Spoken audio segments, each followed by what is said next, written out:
that file, that we have to stop the process to reinstate us in our own rights so we can go to the election freely and openly and and many people who have identity, but because of what's going on this next election, maybe they cannot vote. They like how vote. Many? We have estimated 900,000 Senegalese. We do have copy of the electoral card. We do have it as candidate.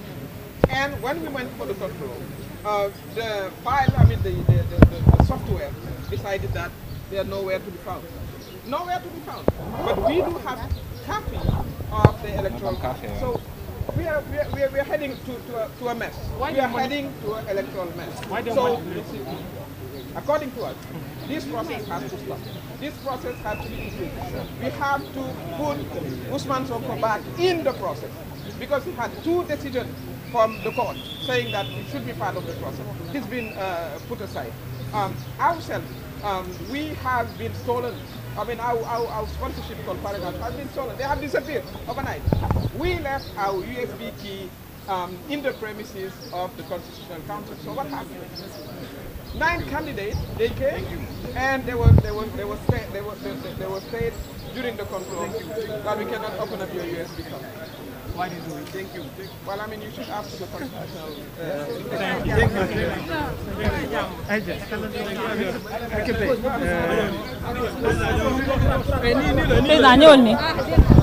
You're welcome, sir. Bon, merci. Je crois que Madame le Premier ministre wax na li ëpp solo. Comme ni ko waxee. C'est bon là? Aïcha. Alors, dañu ñëwoon Union européenne. Ambassadeur yu bari ñëw teew.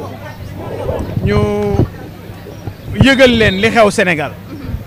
Alors li xew Sénégal bi ñu ci waxee ak ñoom comme ni ko Aminata Touré waxee ñëwuñu pour ñaan ñëwuñu pour saraxu dañu ñëwoon juste pour yëgal leen ñoom partenaire u Sénégal muy Union européenne parce que France mu ngi fi woon Allemagne mu ngi fi woon Italie Luxembourg Pologne ak yeneen nation européenne yoo xam ne dañu jël seen xaalis dugal ko ci biir fichier électoral bi ngir ñu càpparoon ko alors kaddu yi nga xam ne it man yëkkati naa ko la ma leen wax mooy ne ñoom Union européenne dara leeru leen ci Sénégal bii du benn yoon du ñaari yoon ñu ñëw wax leen ci waxu fichier électoral li am solo nag mooy ban fichier électoral moom la ñuy liggéeyee ban fichier électoral le conseil constitutionnel liggéeyee ban fichier électoral le sénégalais yi tey ji jàkkaarlool li wér te wóor mooy Macky Sall ak ñi mu àndal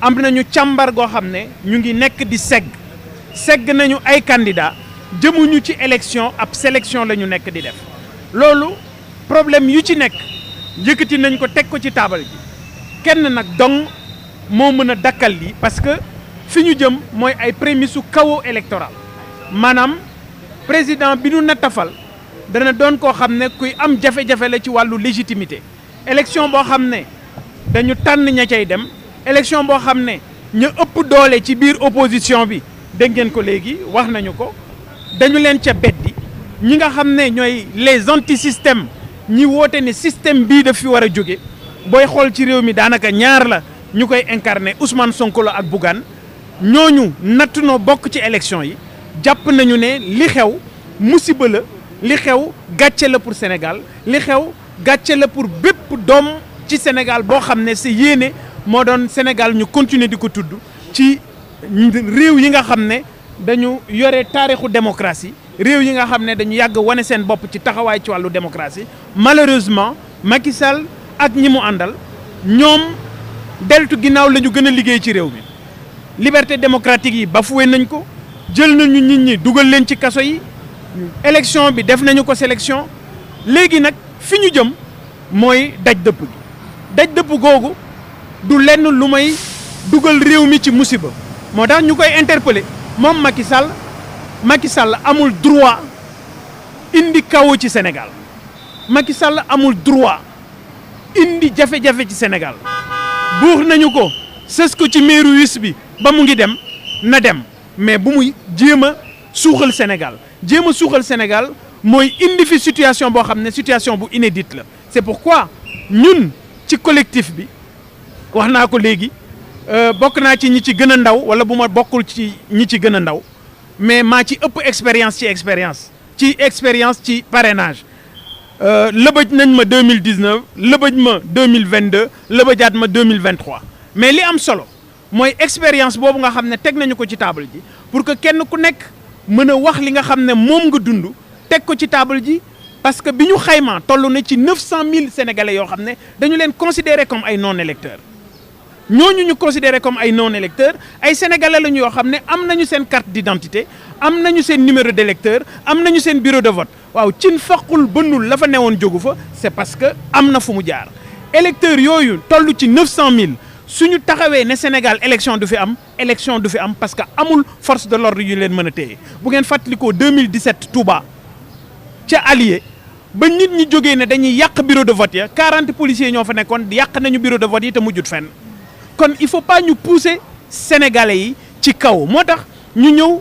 Union européenne ay partenaires u Sénégal lañu waxtaan nañu ak ñoom wax nañ leen li ñu yaakaar wax nañ leen li ñu bëgg wax nañ leen informer leen ci musiba yi nga xam ne ay musiba naaru laay la te Macky Sall moo ko doxal moom ak administration bi nga xam ne c'est une administration couchée une administration partisane ak ñi nga xam ne ñoom ñooy les 7 sages waa conseil constitutionnel parce que lu jig njaag ñooma wax nañu également ne informaticien bi nga xam ne moom moo indi lëbëj gi coow li lépp moom la informaticien boobu également am na plainte boo xam ne collectif 43 candidats yi danañu ko def plainte contre X danañu bind tamit ki nga xam ne mooy ndeyu mbi ligi parce que tey processus bi pour ñu dakkal ko xoolaat ko ci nu mu gën a gaawee pour que ñi war a bokk kenn dong moo ko mën a dogal c'est le président Macky Sall kooku ci boppam bind nañu ko danañu ko bind dana ko jot fi léegi waxtu yu néew wala ci fan yu néew la ñu koy invité mooy lii nga xam ne musiba la gàcce Sénégal mu dakkal ko une bonne fois pour toutes. Je vous remercie.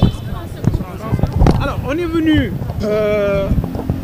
échanger avec la délégation de l'Union européenne sur les prémices d'un chaos électoral qui est en train de se dessiner. Tout le monde a vu ces incongruités au niveau des opérations de contrôle du parrainage. Ces opérations de contrôle ont été menées dans la plus grande obscurité, une nébuleuse, qui aujourd'hui, nous sommes retrouvés avec 900 000 Sénégalais, des électeurs, des Sénégalais avec leur carte d'électeur, des Sénégalais avec leur carte d'identité, qui sont sur le fichier normalement parce qu'ils ont un numéro d'électeur, des bureaux de vote et un centre de vote. Malheureusement, ces 900 000 Sénégalais sont considérés comme des non-électeurs, comme par hasard ou à partir d'un coup de baguette magique, ces 900 000 Sénégalais sont considérés comme des non-électeurs, c'est-à-dire non inscrits sur le fichier électoral. Ça, si vous vous rappelez, en 2022, j'avais parlé de ça, j'avais dit qu'au Sénégal, nous disposons de plus de 2 fichiers. Parce que quand un Sénégalais, avec sa carte d'électeur, est répertorié, sa carte d'électeur fabriquée, en tout cas sa carte d'identité fabriquée avec un numéro d'électeur, si ce dernier n'est pas retrouvé dans un fichier électoral, ce fichier utilisé par le Conseil constitutionnel, ça veut dire tout simplement qu'il se trouve dans un autre fichier. Alors, est-ce que nous devons permettre à Macky Sall d'installer le chaos dans ce pays?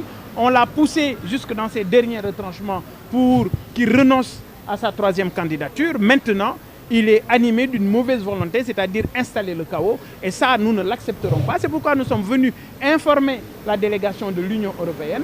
Nous allons continuer nos actions. Il y a une plainte collective qui sera déposée contre l'informaticien du Conseil constitutionnel. Mais également, il y aura des réclamations individuelles que chaque candidat pourra faire certainement. Il y en a qui ont déjà déposé. Il y en aura qui déposeront également demain mardi. Mais nous avons prévu d'aller chez les familles religieuses pour les informer de ce hold-up électoral, de ces prémices qui aujourd'hui n'augurent rien de bon par rapport à des tensions post-électorales. Et nous avons également prévu d'écrire au président de la République parce que il n'y a que le président de la République qui peut stopper ce processus le plus rapidement possible et permettre à tous les candidats d'être rétablis dans leurs droits. Merci.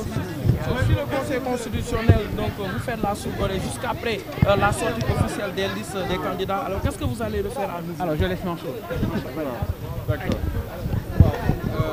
Je pense que